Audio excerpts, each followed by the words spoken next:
Welcome to Moments with Marianne. I'm so delighted we're spending this time here today.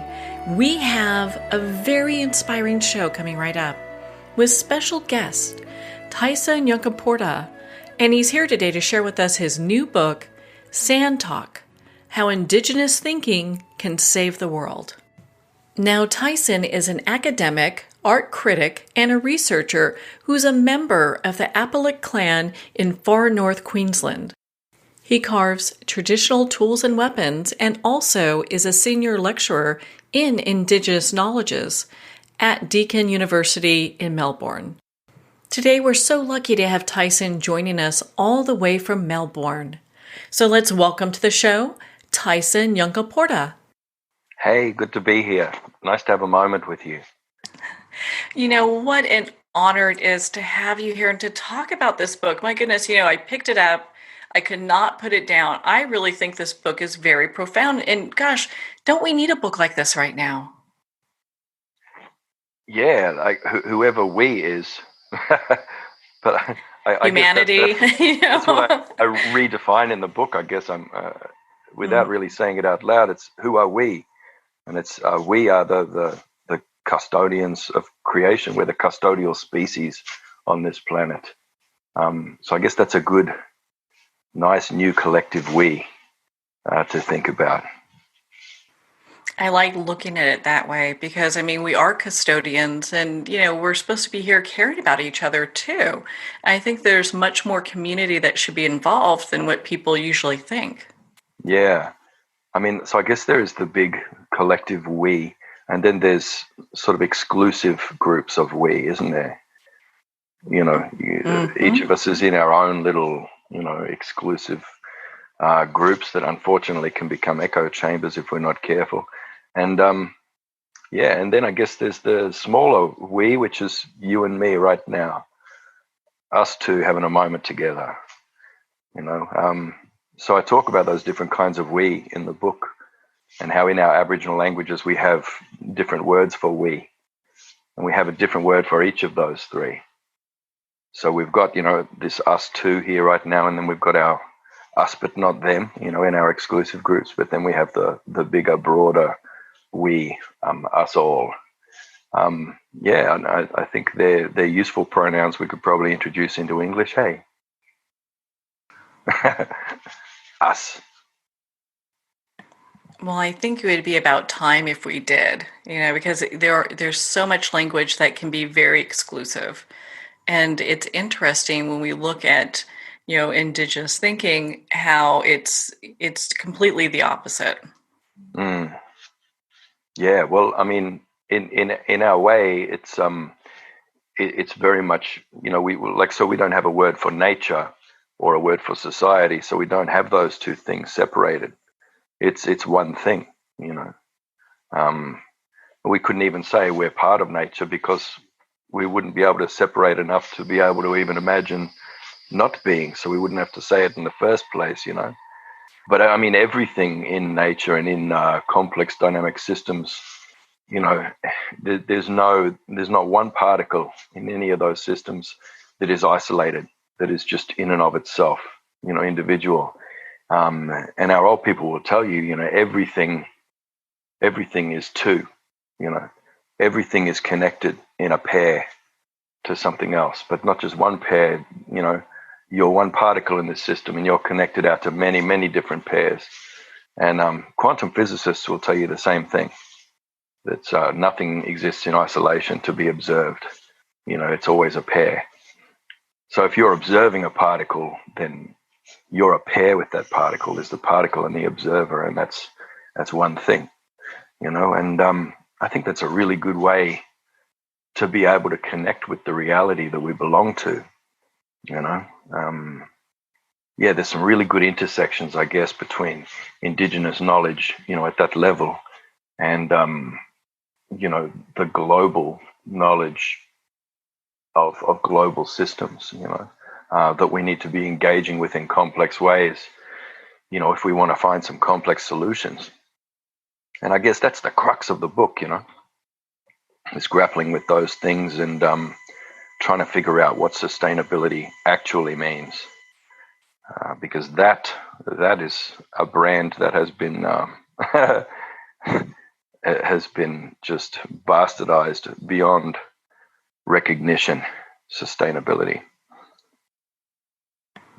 Well, it seems like it's a word that's thrown out so much in many regards, but when you get to the basis of what sustainability is to maybe, what a civilization thinks versus what indigenous people think, it's very different. Yeah. And then, I mean, just what any human being that can step outside of this illusory framework that we've all been indoctrinated into. I mean, all of us, we've all been sucked into this wrong story of reality. And anybody who can step outside of that just for a minute, not even outside of it, but just have a look around, with a different lens on for a moment, and see what's going on around them. I think that that's when you've got to start going, hang on a minute, what do you mean double the population of this city sustainably in the next 10 years? Well, you just chuck that word sustainably in there and it sort of sanitizes it and makes it all right. That's just not doable, folks. Yeah. I think, we've sort of, we've all been sucked into this wrong story of reality. So even, as indigenous people, we define ourselves as indigenous, but in relation to this other, we still define ourselves in relation to this illusory system, separating ourselves out as, or we're the indigenous people over here. And we define ourselves, every trait of indigenousness that we use to define ourselves is just in opposition. It's just basically saying what we're not. Well, we don't have centralized governance. We're not a print-based culture.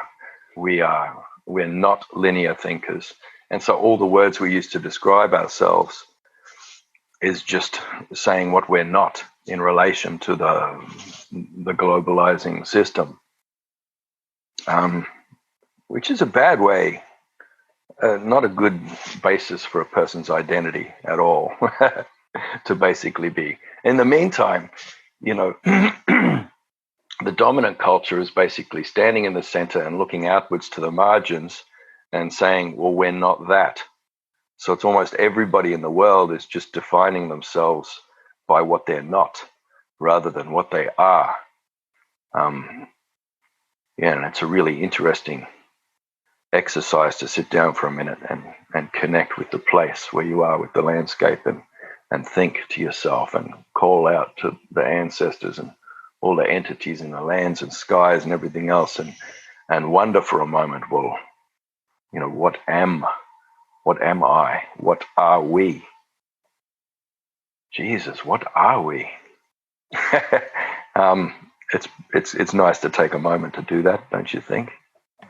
I agree with you 100%. I mean, if you really kind of just stop for a minute and really think about just the deep connection we have with each other and what we really are, I think that really provides a lot of, just kind of being in the moment and just thinking about, gosh, where's my place in the universe? How do I fit into all of this? And if Yeah. so, how am I participating and how can I be better at that? Yeah. And I mean, a good place to start is just your self-definition. It's not to be looking out to the people that you disagree with or don't like and define your whole consciousness as, well, I think, therefore I am not like those idiots over there. Yeah. I don't know. I find myself looking out to the stars when I have these types of thoughts, and it seems a little grounding to me in some way to be able to have that kind of connection and be able to go, okay, in the bigger picture, where am I with all this, And then I guess the stars, the sky is something we all have in common.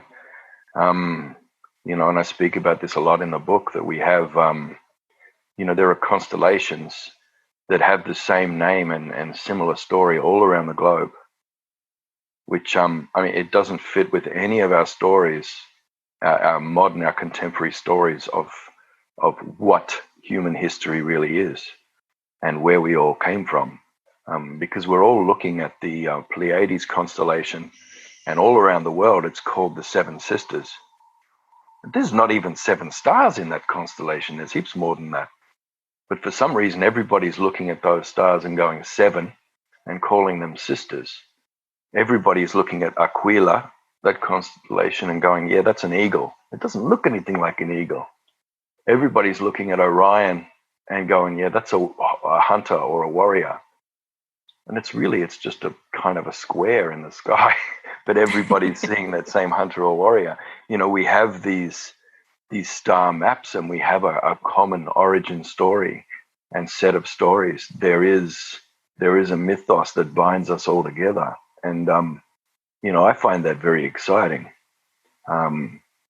This idea that we've all come out from a very strong common ancestral culture that's inscribed in the maps in the sky, which also reflect, the maps in our landscape.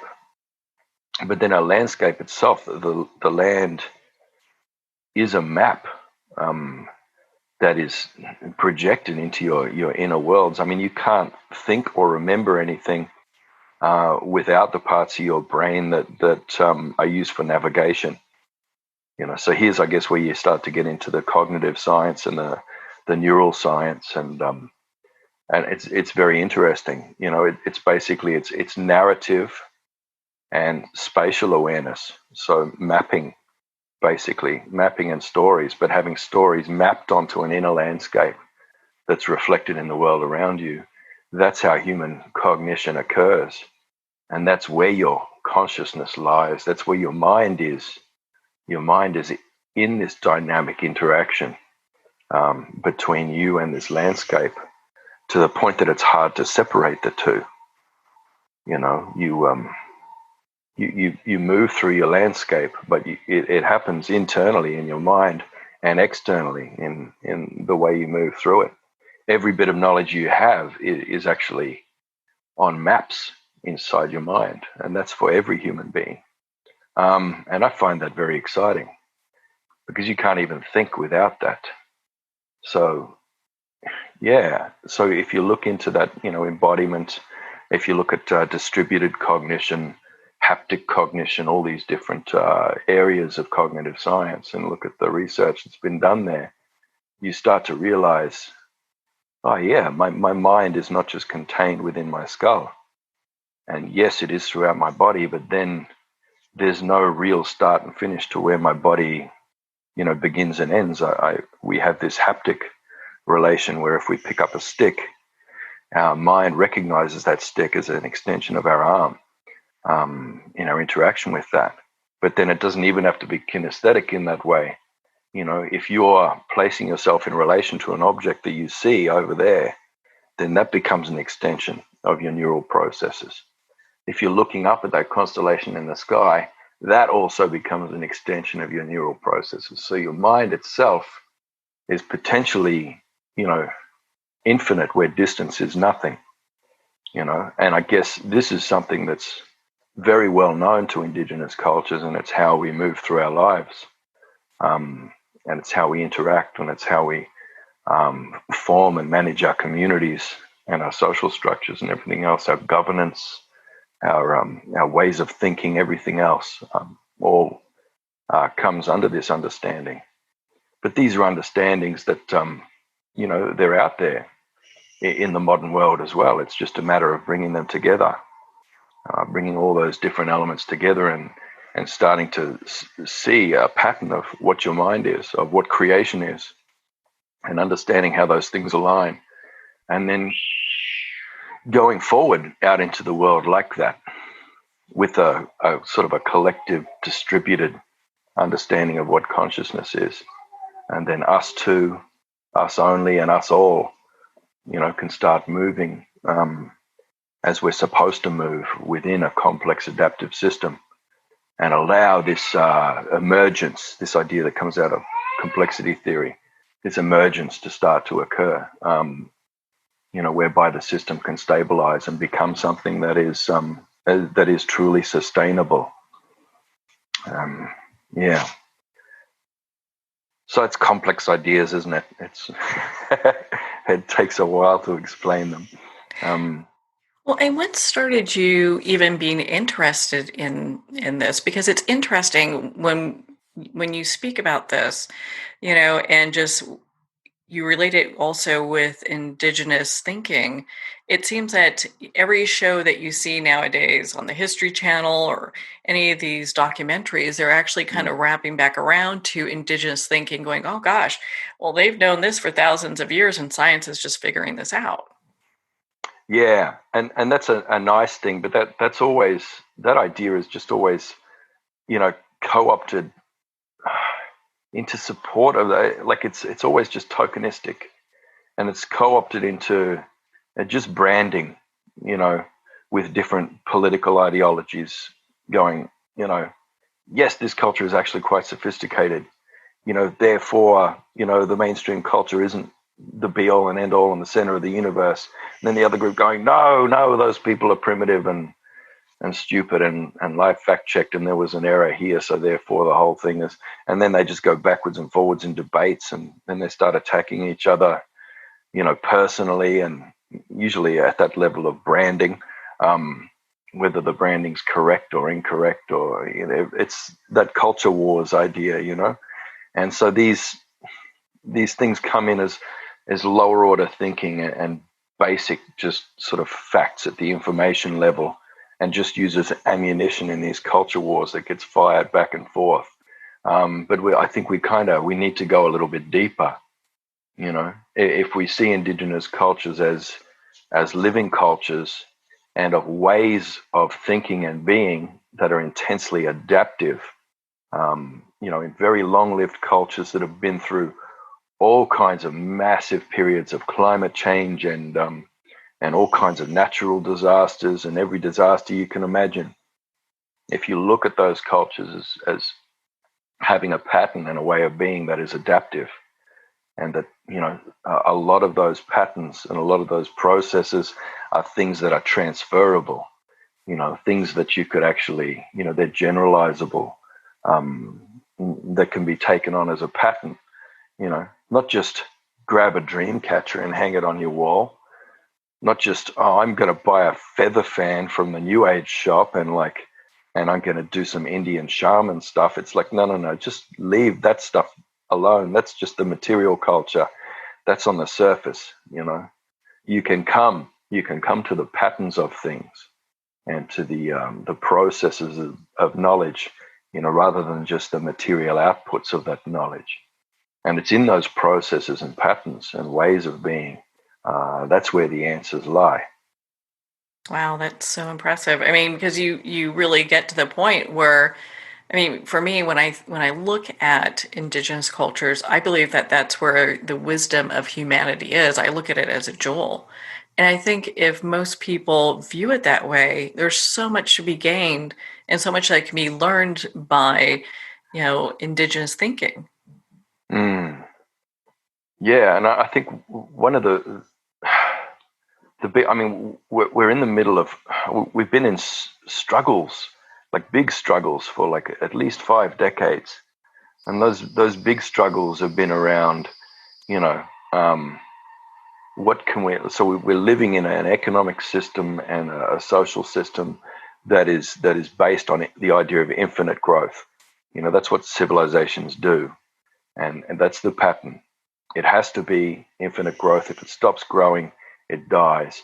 And we're all living in that system, and we're all struggling back and forth with the ideas of how we're going to brand that system. Do we want to make that system look a little bit more fair than it is for everyone? Which is impossible, by the way. But, do we want to airbrush it a bit to make it look like it's more fair? Or do That's we want to a good way of putting it. blatantly be unfair? But the fact is that the system can't be fair. It's not a complex dynamic system. because in a complex dynamic system, everything is distributed.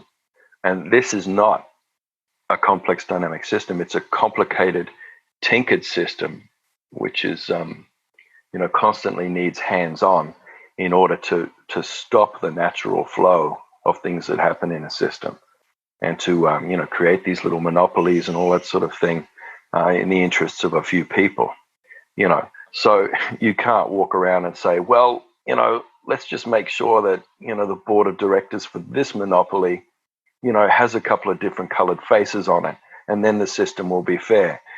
So we struggle around that. Just as an example, the prison industrial complex, in the United States, that's a very, very important part of the economy, and it has been for a long time. The prison industrial complex, is a way of making money off certain, marginalized segments of the community, making big money, like just bigger than you can even imagine. And if that suddenly disappeared and went away overnight, the entire, what's left of the economy there would just completely collapse. So, I mean, if Black lives actually mattered, the prison industrial complex would collapse overnight.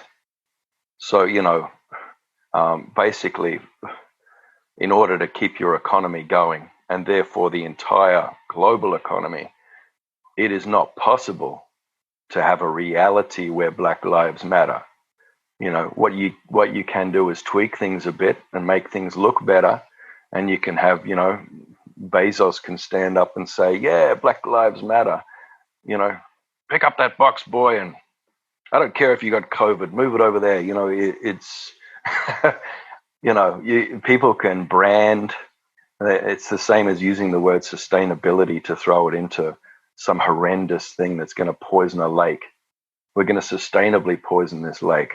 It's the same thing. You can't airbrush this system. Civilized systems are not sustainable, and they're not fair, and they're horrendous. And that needs to end. We need to move into a very different game. And there are a lot of people in the world right now who are, working towards all different kinds of governance systems, software, platforms, all kinds of things that are trying to decentralize, these systems, and trying to, figure out how to get things back to complexity, get things back to communities, lots of diverse communities, sort of syndicated together, a kind of peer-to-peer network of being, which is the way that has always been, throughout human history. And basically just try and get past this little civilized blip, which is only about 10,000 years old, which is the last 5 minutes in our human history. So, people are trying to figure, and that doesn't mean that we all have to go back to making tools out of rocks and, eating earthworms or whatever people's image is of a primitive past. It doesn't mean we're all running around naked or anything, but it does mean that we're organizing our human social systems in a way that brings that back into a symbiosis with nature, and in a way that's operating in peer-to-peer networks, not just amongst humans. Well, yes, initially just peer-to-peer amongst humans, but hopefully the idea is that will spread out to human and non-human relations, that we will all form these pairs with non-human entities in the world around us, and actually start to become embedded in our reality again, and start to operate as a complex system, rather than this complicated, tinkered, doomed, monolithic juggernaut that we've all been swept up in. I could not agree with you more, Tyson. I think this is a perfect time for change. The planet, people, everyone is crying out for change at this time. And it's something that we can make if we put our best minds together and start moving forward. Well, on that note, we're going to pause here for a quick break. We've been speaking with Tyson Yunkaporta in regards to his new book, Sand Talk: How Indigenous Thinking Can Save the World. You've been listening to Moments with Marianne. We'll be right back after these messages.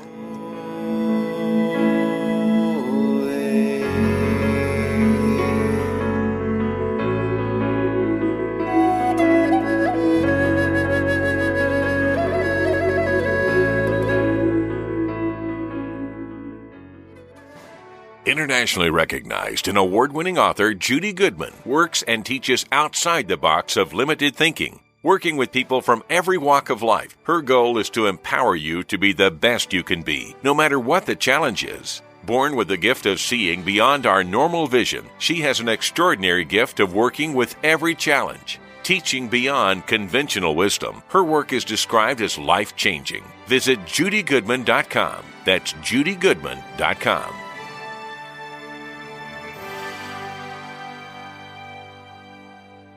There comes a moment when you realize you're somewhere special, when you discover that each beautiful creature that you see has been rescued from a life of absolute horror and brought to this incredibly free place. Here's where their lives were forever changed and where yours will as well. Discover over 500 tigers, bears, and lions at the brand new visitor center at the Wild Animal Sanctuary just outside Denver. For more information, visit wildanimalsanctuary.org. Discover true freedom at the Wild Animal Sanctuary. Have you ever had the sense that your thoughts might actually be doing something? Ancient secrets of manifesting have been masterfully revealed in the award-winning book Manifesting 123 by Ken Elliott. For the first time, the author's experiences and stories in this book describe exactly how your thoughts can create anything. You've been doing this all your life, but it's never been fully explained for you until now. Visit manifesting123.com for more information today. Manifesting123.com.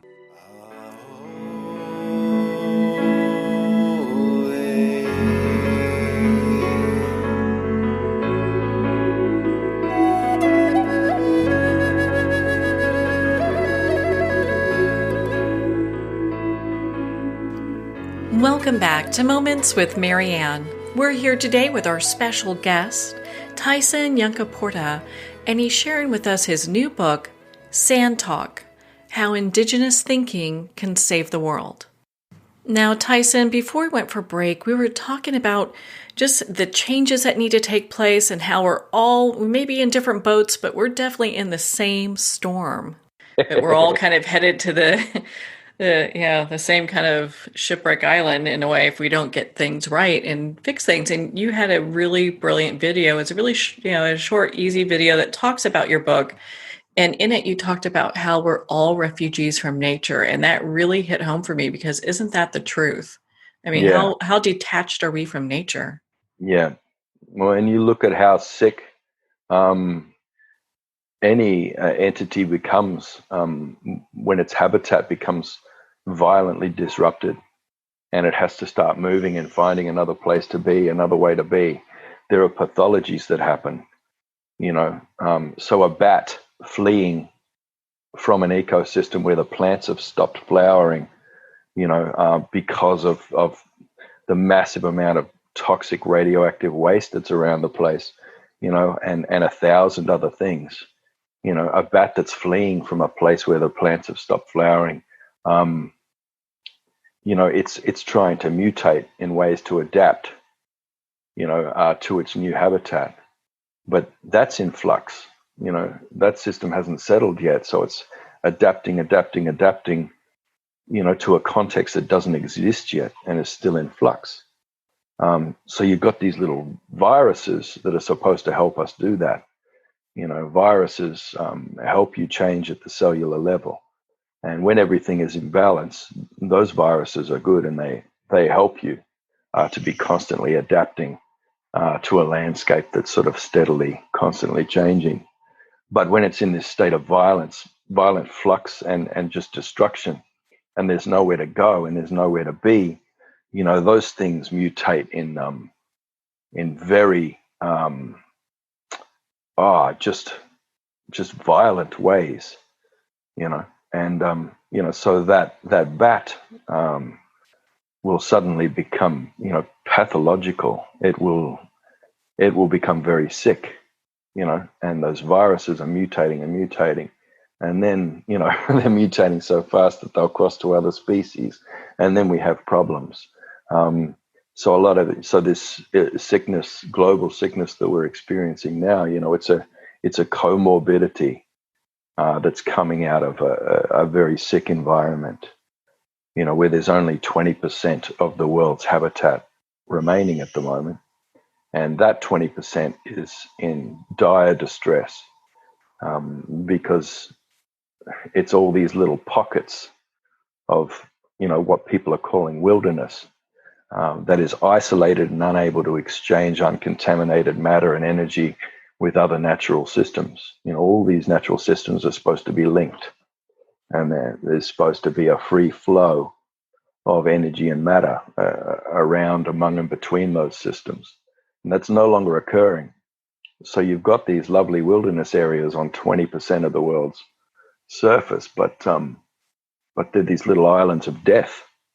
They've become these sort of enclosed spaces, these closed systems that are entropic and just falling apart. So yeah, we're in a lot of dire trouble at the moment, and it's more than just one thing. It's more than climate change, anthropogenic climate change. It's more than just the pollution.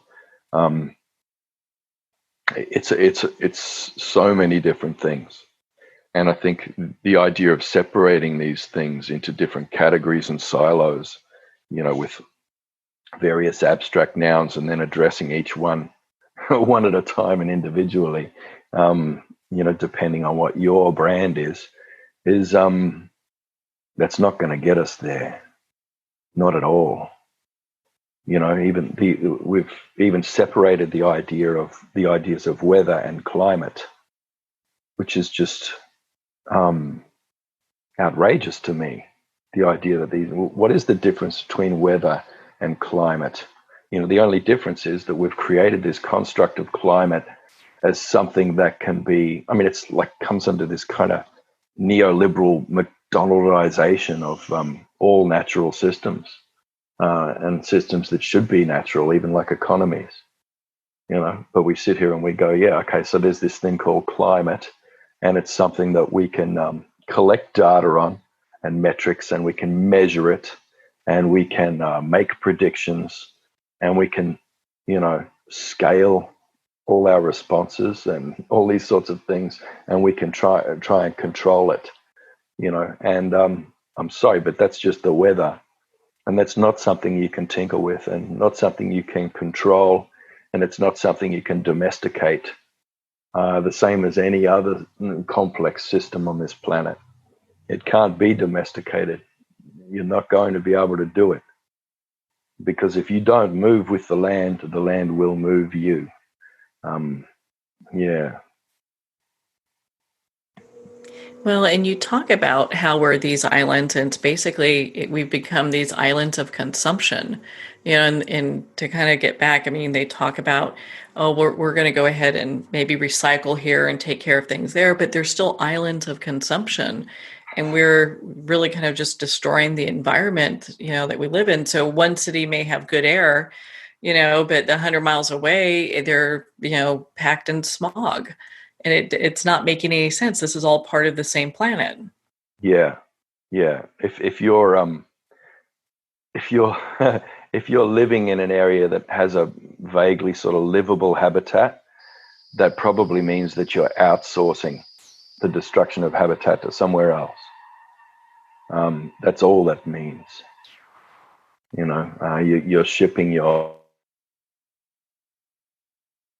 waste and your toxins and to somewhere else, and you're extracting any of the value and goodness and fertility, from that other place and bringing it into your place. And then you're thinking you're living in this this environment that can sustain life, but you're not, because the clock's running out on that.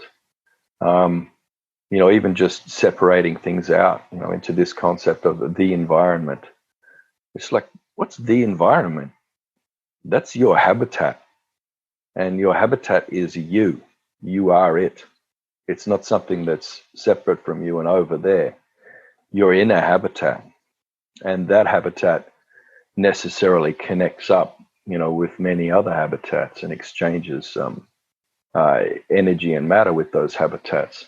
So, be careful. Start to see yourself within these systems, and you need to start to act as an agent within a complex system. Well, pretty much, yeah, you're just living in this illusory bubble, which is going to pop.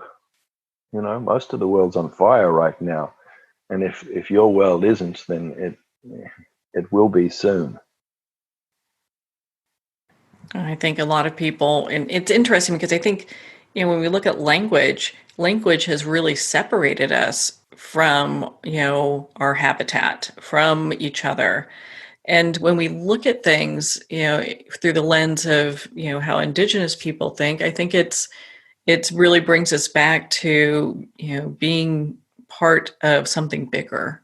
I mean, there was a language. I mean, the Angles were a people who were experiencing some quite a bit of flooding and a lot of trouble in their landscape. Also depleted soils from the incursions of intensive agriculture and stuff like that, and so they had to move out to other places like England, for example.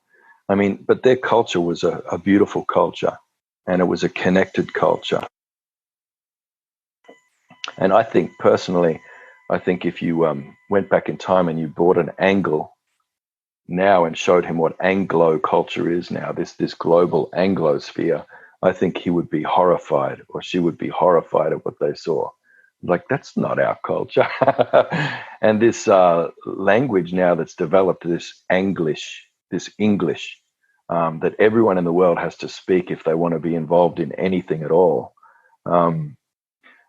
This language that's evolved is basically a trade Creole that is placeless, and it doesn't belong anywhere. So it's separated from a landscape. And I think, I don't know, we won't go into it too much, but you really need to look into who the hell John Cecil Rhodes was, because there aren't very many people in the modern world who've had entire countries named after them. But he did. I mean, it's not called Rhodesia anymore. It's called Zimbabwe now.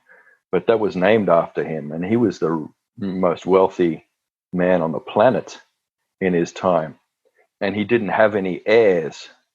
So he, are you aware of this? He willed his entire fortune to the development of Anglo culture and Anglo dominance around the globe.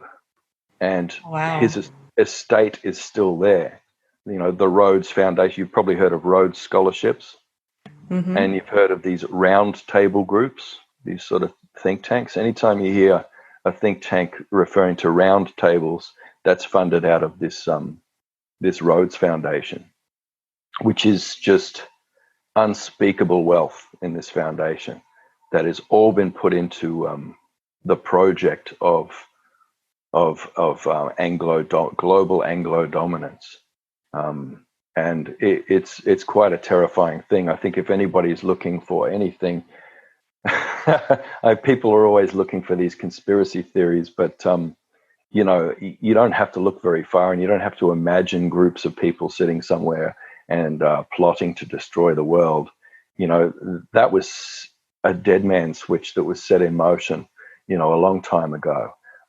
Basically, if you wanted to change this global system, then you'd need to start by taking out that foundation and seizing its assets and distributing those in ways that are going to go towards an actual livable future. Because at the moment, it's just some psychotic English man's idea of completely plundering the Southern Hemisphere in order to expand the influence of England throughout the globe, which is arguably not a vision that anybody's particularly interested in anymore. but that mechanism is still in place. So I guess this is what an indigenous lens on the world that's grounded in this complexity thinking can give you. It can allow you to see what the foundation of problems are. Because every bit of new knowledge, before it's allowed into our indigenous knowledge systems, it has to be interrogated in terms of, well, what is the core truth of that knowledge? What is the foundational story of that knowledge? And, is that something that aligns with our values? And then we can bring it into our knowledge system. So, of course, whenever we look at new knowledge, if I'm looking at the world and looking at the global system that's scabbed over our Earth at the moment, then I will see this Anglosphere, and then I will want to track back to find where that, what is the mechanism that's making that happen? This, completely cooked, out of date historical idea that's a pattern that's continuing through the world.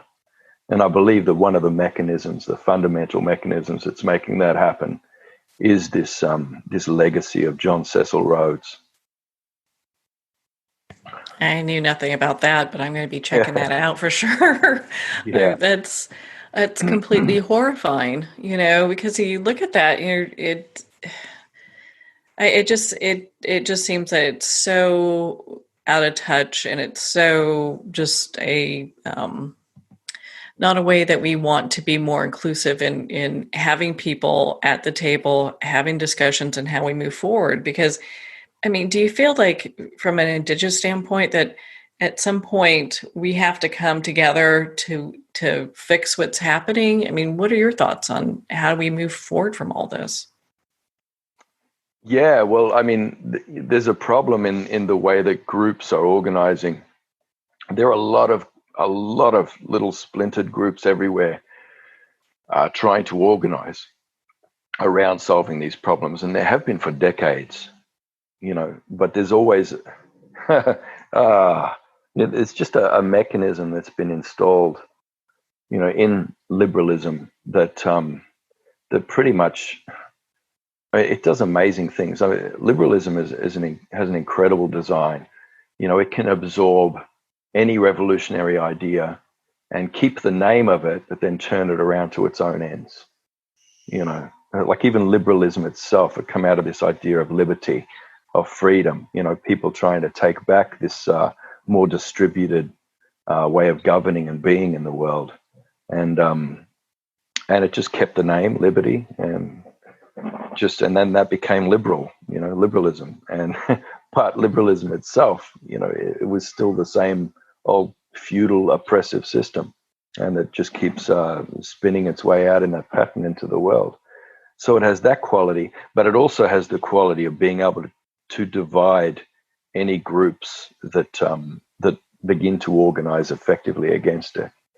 And it's very simple. So just you look at any green movement over the last decade, and you'll see that all of them have ended up experiencing a hard fork, have ended up splintering and splitting and dividing and spending all their time infighting. And it's in recent years that's been a very easy one. It's just been about the issue of trans identities and definitions of what gender is.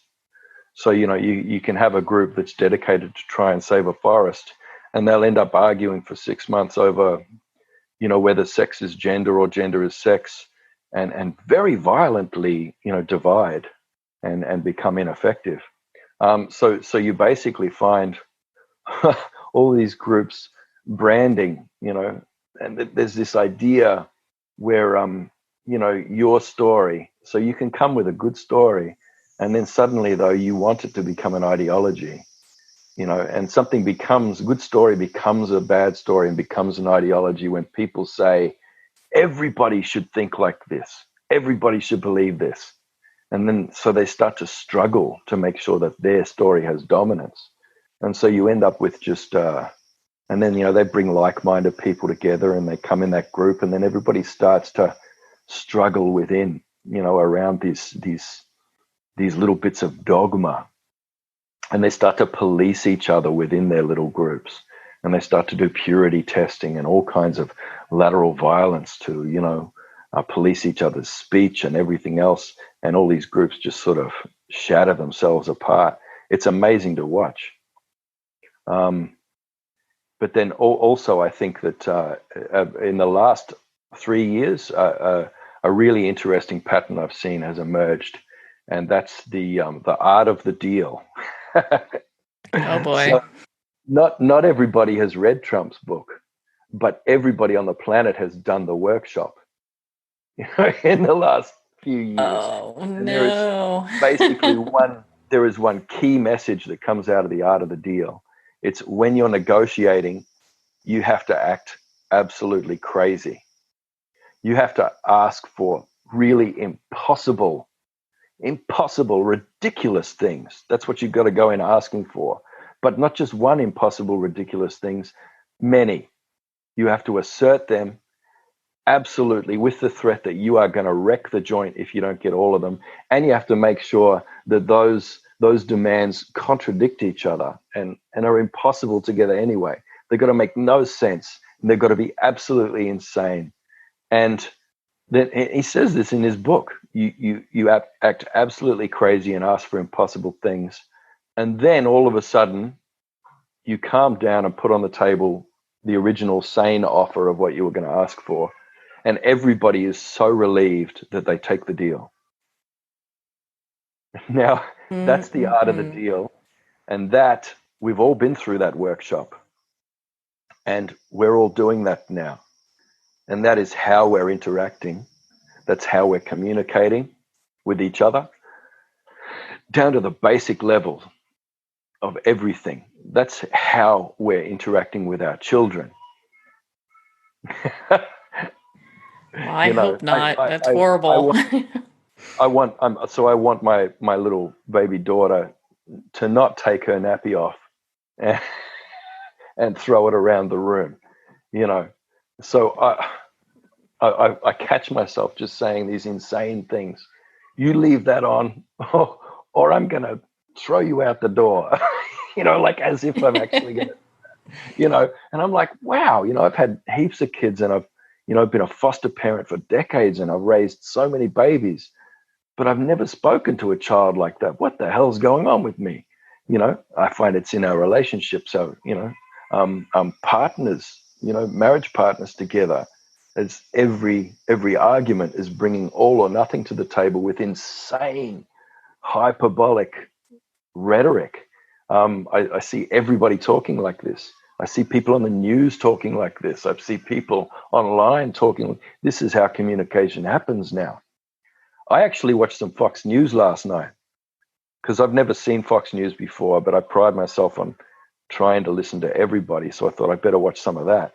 And I watched 5 minutes and I had to stop because I loved it so much. It was so enticing and satisfying. Basically, it's like, this just in, Jeffrey Epstein is waiting for Ghislaine Maxwell in hell. Like, they actually said that. And I'm like, that's the most satisfying bit of news I've ever heard. And it made me feel really good. And I wanted to see more. And then I thought, oh my God, that's 5 minutes. They got me already. I'm going to have to turn this off. I mean, I want to listen to them, but I'm worried about my holding any kind of thought integrity together if I do. Yeah, basically everybody's insane at the moment. Everybody's done the workshop, and even if they haven't read the book, and everybody's enacting that pattern. And if you throw that in with the weird patterns of liberalism that I said before, any kind of resistance groups and ways of, ideas of us coming together in groups to somehow defeat this invisible end. Where is it? Where's this invisible end? I don't know. We're going to come together in these groups and we're going to defeat that. But first, I want to defeat everybody else in my group and make sure that I'm the boss of it and my story is on top. So I'm going to police everyone in there. It's just chaos, and not good chaos like chaos theory chaos. No. There's nothing complex about this. It's just a system that's breaking down, and each of us is a particle in that system that's just completely cut off from every other particle. And so we've got entropy in the extreme.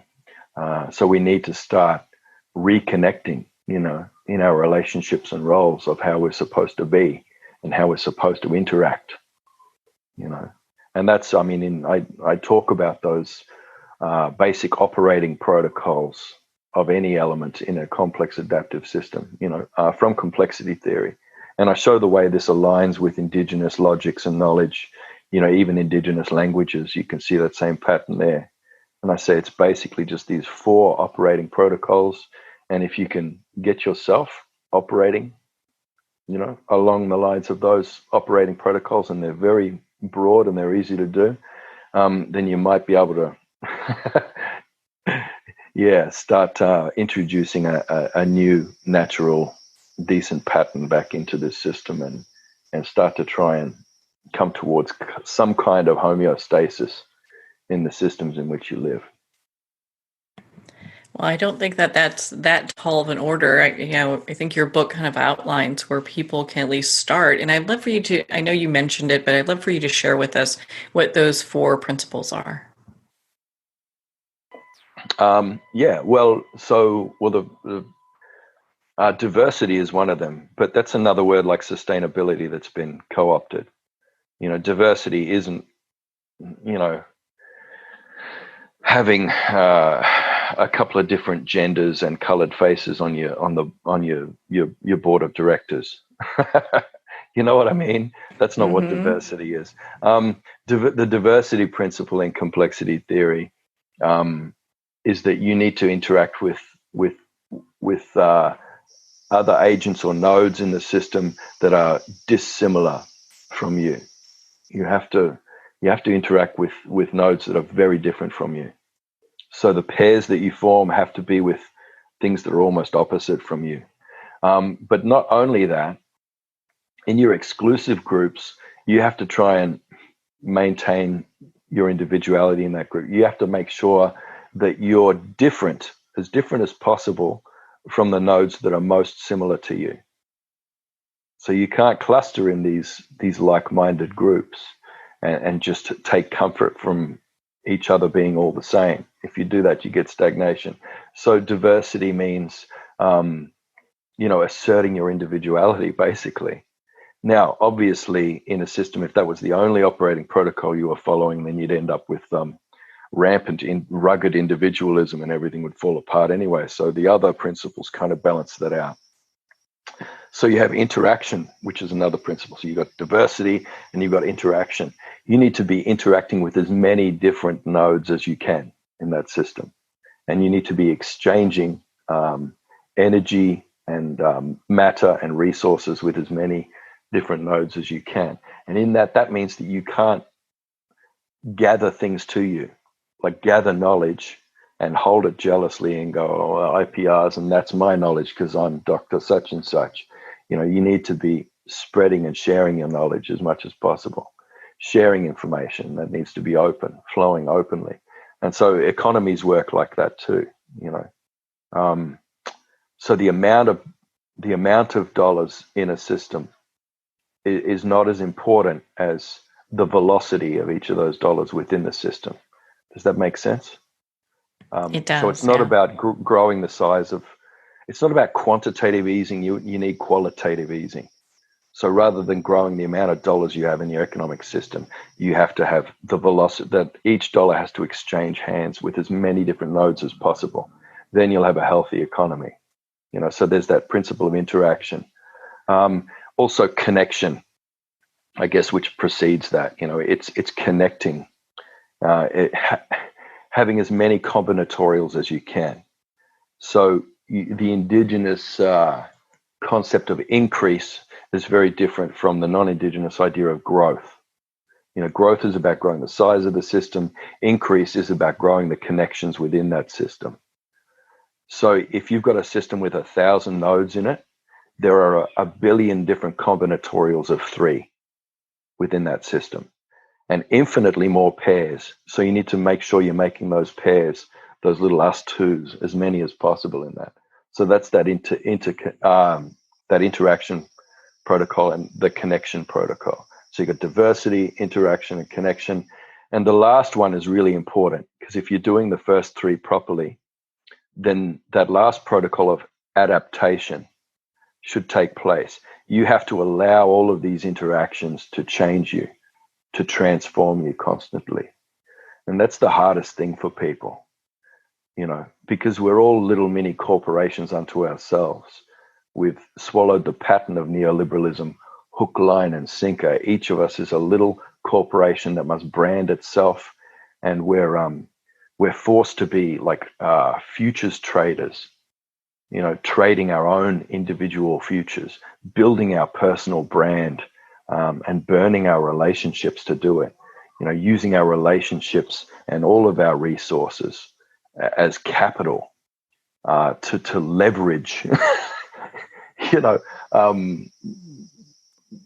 trading, and we're speculating on our futures, with all of these things we can gather around ourselves and these little brands that we can build up, or that are basically just a series of consumer choices. It's terrible. And that's it. So you're directing all of your capital into static heaps. Every single individual on the planet is doing that, let alone corporations.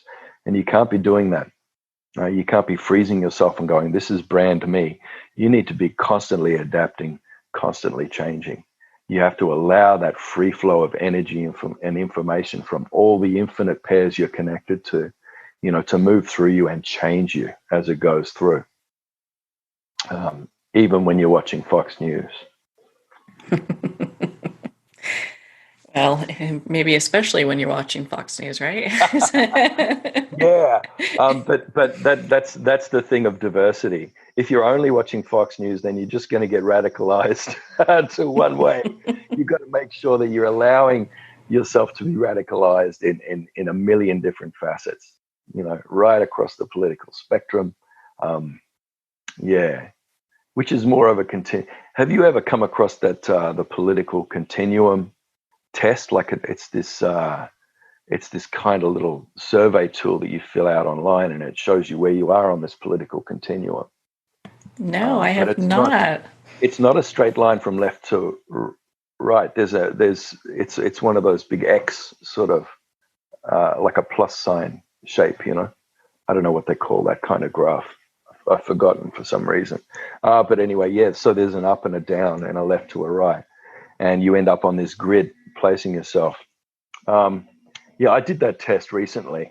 And apparently I'm an extreme left libertarian. That's where they categorized you, right? Yeah, exactly. But I'm going to take that test in another 2 weeks, and I bet I end up in another place on there, because I am, constantly in this state of adaptation, and I'm allowing myself to be transformed, by all the stories that they interact with and all the yarns that I have. I mean, I'm talking, by the end of this interview here, I'm talking very differently. Just from interacting with you, I'm speaking very differently to the way that I was speaking this morning. I've already been changed a little bit from my moment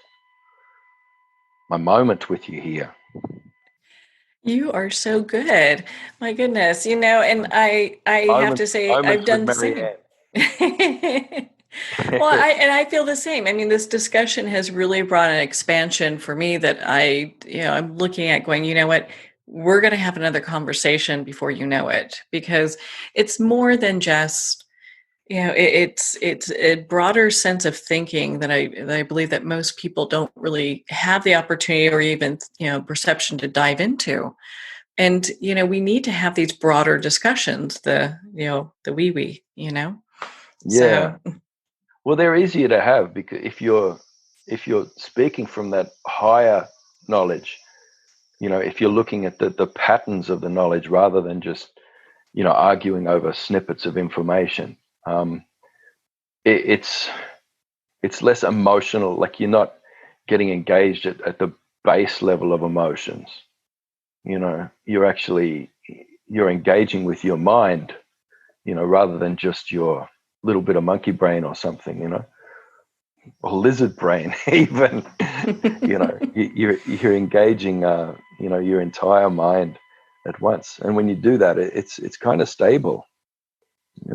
I talk to all kinds of people who say terrible things, and I find myself quite calm about it. And I find them quite calm about it too when I'm drawing out their higher order thinking and knowledge. Oh my goodness, Tyson. I mean, we can talk all day and all night here. You're such an inspiration. So Tyson, thank you so much for taking the time to be on the show with us here today. Yeah, thanks so much for the moments. It's been lovely. Well, it has been such an honor to spend this moment with you, Tyson. Thank you so much. If you'd like to learn more about Tyson's book, you can visit harpercollins.com for more information on Sand Talk, How Indigenous Thinking Can Save the World. Sand Talk is also available at Amazon, Barnes & Noble, and all indie retailers, and if it's not on the shelf, you can ask for them to order it. Also, Sand Talk is available in Kindle. Well, we're at the end of our time today. I would like to thank everyone for tuning in. You're listening to Moments with Marianne. And remember, make every moment count.